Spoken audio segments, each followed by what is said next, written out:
Bonjour à tous, alors aujourd'hui nous allons voir comment créer un module avec Node.js et notamment le comportement du require. Alors ici la première chose qu'on va faire donc déjà c'est que j'ai lancé nos daemons de notre app.js. On peut voir qu'on a deux fichiers app.js et file.js, donc notre app c'est celui-là où il va y avoir le require, comme vous le savez pour inclure un module ça va être require. Donc c'est ce qu'on va faire ici, on va faire un require et on va faire un require donc de notre file.js. Pour faire ça, il faut faire / de file. Pas besoin de mettre un .js ou autre chose parce que de toute manière, le require va tester les extensions les plus probables, donc .js, .json. Et également, il faut mettre un / juste avant pour dire qu'on ne va pas dans le dossier node modules, mais qu'on va à notre racine, donc là où est déjà notre app.js. Donc maintenant qu'on a fait ça, si on retourne sur notre script, absolument rien ne s'est passé.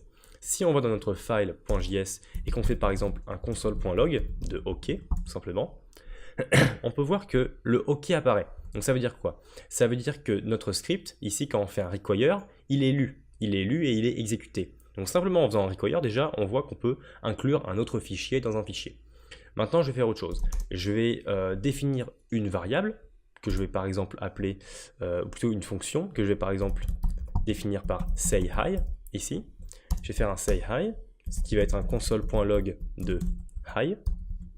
Et ici, ce qu'on va faire, c'est qu'on va exécuter cette fonction en faisant un sayHi. Maintenant que j'ai cette fonction-là d'exécuter, on revient sur notre script et on a bien un hi. Ce qu'on pourrait se dire, c'est que la fonction est définie en file.js, j'inclus ici mon file.js, donc si j'exécute de la même manière dans mon app.js, ça va marcher. Ici, je fais en sorte d'exécuter sayHi, je reviens sur mon script et j'ai une erreur, puisqu'il me dit, donc déjà, j'ai le premier hi qui vient d'ici, donc dans notre fichier file.js, et ensuite j'ai une erreur, il me dit sayHi is not defined. Ce qu'il faut comprendre en fait, c'est que l'exécution du script file.js se fait, mais en fait dans un scope différent de celui dans lequel on est dans app.js. C'est-à-dire que tout ce qui va être défini dans file.js va uniquement rester dans file.js. Et c'est là en fait qu'intervient le système de module, notamment par rapport à la variable module en fait. Alors, ce qu'il faut comprendre, c'est que la variable module en elle-même ne va pas nous servir à grand chose. Ce qui va nous servir, c'est notre variable qu'il y a, donc une propriété qu'il y a dans module, ça va être module.export. Et en fait, c'est ce module-là, .export, qui va se retrouver au niveau de notre require. Donc si jamais on fait quelque chose d'assez spécial, on va faire un console.log de notre require. Donc c'est-à-dire ce que nous renvoie notre require. Ici, si on fait ça, on a simplement donc un objet vide. On va d'ailleurs enlever ce sayHi ici. Hop. On a simplement, on va enlever ça également. On a donc simplement un objet vide, donc notre require, nous avons un objet vide. En fait, cet objet-là, c'est quoi? Eh bien, c'est ce que je vous ai dit précédemment, c'est le module.export.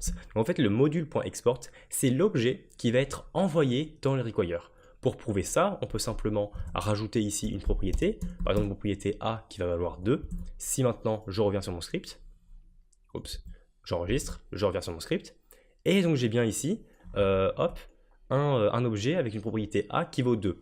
On a donc bien le module.export qui est envoyé à travers le require. Ici, ce qu'on va faire, c'est qu'on va simplement mettre une variable, letFile est égal ce require là. Et comme ça, on va pouvoir faire derrière un console.log de file. Ce sera tout de même plus joli. Maintenant, ce qu'on va pouvoir tester, c'est en fait une deuxième variable. Si vous voulez, si vous avez déjà fait un peu de module.export, tout ça, vous pouvez voir simplement la variable export. Alors en fait, qu'est-ce que c'est la variable export? C'est simplement une référence. Alors ça veut dire quoi? Si vous voulez, export, à la base, dans tous les fichiers JS, export, il est égal à module.export. Donc ça crée une référence, c'est-à-dire que à l'instant où on va modifier export, eh bien ça va modifier module.export et inversement. C'est ce qu'on appelle une référence. Et donc, dans notre cas ici, si jamais on fait module.export.a est égal 2 et export.b est égal 3, et que j'enregistre, je reviens sur mon console.log ici, et j'ai bien donc un seul objet avec une propriété A, une propriété B, et on a bien ici pourtant deux objets différents, mais dans les faits qui sont égaux en fait. Maintenant, il faut savoir que marquer uniquement export, c'est dangereux parce que ça peut faire des choses qu'on ne veut pas. On va voir ça juste après. Pour l'instant, ce qu'on va faire, c'est essayer donc d'exporter une fonction. Pour faire ça, on peut simplement ici créer une fonction, donc module.export.sayHi est égal, et là je fais en sorte que ce soit une fonction, donc, qui va faire un console.log de hi. Derrière ici, j'ai mon file, et je peux totalement faire un file.sayHi, puisque file, il vaut module.export. Donc si je fais un file.sayHi et que j'exécute ça, on va bien avoir l'exécution de notre fonction. Donc là, on a bien une fonction qui est transmise via le require, donc via un module à côté. Alors pourquoi je vous ai dit que c'était un peu bizarre de faire module.export? Imaginez qu'en fait notre module, c'est une seule fonction. Et donc au lieu de faire ça dans une autre propriété, eh bien on va le faire directement dans module.export. On peut faire ça, et dans ce cas-là ici, on n'aura pas à faire .sayHi, on aura juste à exécuter file, puisqu'en fait file c'est notre fonction. Dans ce cas-là c'est bien la même chose, on a bien notre hi ici, et puisque on se dit que module.export c'est égal à export, eh bien on peut tout simplement enlever ça. Ici j'ai mon export est égal function, et donc ça va marcher de la même manière. On revient, et on voit qu'il y a une erreur. Pourquoi? Car en fait ici on a redéfini export. Si vous voulez, de base, export, je l'écris ici, mais dans les faits, on n'écrit jamais ça. Ici, de base, export, il vaut module.export. Donc il y a une liaison entre ces deux variables-là. Maintenant, qu'est-ce que je fais ici? Je redéfinis export. Ça veut dire qu'en fait, la liaison que cette variable-là avait avec cette variable-là n'existe plus, puisqu'en fait, je redéfinis la variable en question. Et donc, mon module.export est toujours vide, puisque je ne l'ai toujours pas modifié. Et ici, dans mon require, eh bien cela me renvoie le module.export qui est vide, et ça ne me renvoie absolument pas export. C'est pour ça qu'il vaut mieux toujours utiliser module.export et non pas export tout court. Comme ça, on est sûr de ne pas faire des erreurs au niveau donc de la redéfinition de export.